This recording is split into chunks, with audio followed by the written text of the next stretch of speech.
An Ork battleship descends upon a long-forgotten world, following rumours of an ancient vault. The Orks find the vault and blast their way inside. They find nothing but useless artifacts and tokens. One of the Orks believes he knows the true purpose of these items. After watching these ancient recordings, he becomes inspired. Today we are painting up another Puppets War proxy inspired by an 80s classic. This Predator Ork is the Beastboss from the Beast Snaggers range. He is the war boss equivalent for the Beast Snaggers, and I think Predators is a perfect proxy, as both are hulking masses of muscle while being prolific hunters with a mix of advanced technology and primitive practices.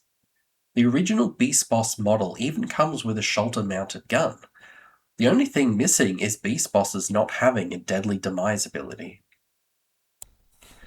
I printed this on a Bamboo Labs P2S with matte white filament. I used a 0.08mm layer height with a 0.2mm nozzle to try and achieve the highest quality possible. The model only had a few parts, between the base, the main body, both weapon arms, and cables for the shoulder-mounted gun. I used auto-generated tree supports, and on screen I have the total print time and materials used. I will also include the settings used for the supports. I have made some small adjustments from the base 0.08 profile to make the supports easier to remove, and this combined with the matte filament I found supports very easy to remove and with very minimal scarring. I started off working on the base and I primed with a Chaos Black spray primer. I wanted to try a slap chop method as it looks like a quick and effective way to paint models. I started with a dry brush of Corax White, but I don't think my brush was stiff enough and it didn't quite work. I pressed on and used a Black Templar contrast to go over the xenomorph body. I like Black Templar's contrast for this as it is a very blue black. I went over the rest of the metallic parts of the base in Leadbelcher. For the alien blood, I wanted a bright colour to stand out against the black and metal, but Moot Green was a little too bright, so I mixed in equal parts Moot Green and Avalon Sunset for a more yellowy green. I went over the mouth and tongue with Bugman's Glow, and the teeth with Rakarth Flesh. Being based on a xenomorph, I was tempted to go over the inside of the mouth with maybe a black or a much darker colour, but I still wanted it to easily read as a mouth, so I used more typical colours for this. To finish up the alien, I do an edge highlight by mixing some Mechanicus Grey with Cantor Blue. When edge highlighting black, I always like to include a bit of blue. With the base done, I am now ready to start working on the main model. I've primed the main body in Chaos Black as well and wanted to try the slap chop method again, and this time I used a much stiffer brush and it worked much better. I wanted a lighter, more yellow-green for the skin, so I used Gut Ripper Flesh contrast for the skin. I wanted a red for the loincloth, so I go over with Blood Angel's contrast. It turned out much darker than I wanted to, so I might go over that with Mephiston Red at a later time. I went over the leather straps on the body and the wraps on the legs with Dark Oath Flesh. Similar to the Blood Angel's contrast, it came out much darker than I was aiming for. I wanted a brighter colour, so I might revisit that later.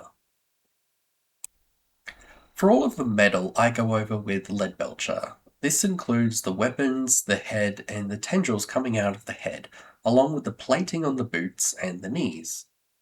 I did decide to revisit the leather straps and go over with Steel Legion Drab with the intent to follow up with a wash of Agrax Earthshade. I'm still learning paints and colours, so I don't want to blame the paint itself, rather my lack of knowledge in not getting the colour I wanted with contrast paints. Similar to the mouth of the xenomorph, I go over the inside of the mouth with Bugman's Glow and go over the teeth with Rakarth Flesh. Instead of Agrax Earthshade, I go over the leather parts with Dark Oath Flesh again, and I am happy with how these two colours work together. I do decide to go back over the loincloth with Mephiston Red to have a much brighter red to complement the bright green skin tones. I continue with the Mephiston Red on the cables of the shoulder gun and also the jaws of the barrel over the shoulder gun. Whether intentional or not, I read these jaws as a reference to the squig sitting on the shoulder of the original Beastboss model, so I wanted these to be red.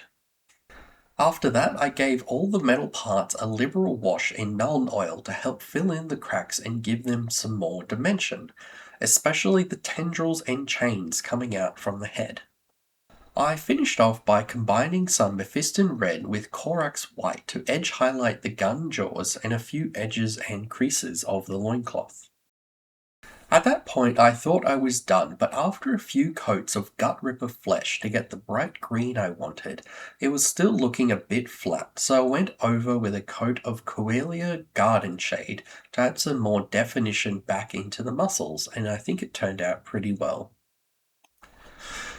I had a great time printing and painting this model. I think Beast Snaggers and Predators are a perfect match, so much so that I'm planning to print out a whole army of Beast Snagger Orks. Puppets War has done proxies for the entire range of Beast Snagger models, and they all look incredible. If you want to see more, please subscribe so you don't miss out on any future videos, and if you did like this video, please give me a like because that helps a lot. If you have any suggestions for future projects or any specific Predator Orks you want to see worked on, please leave them in the comments. Thank you for watching.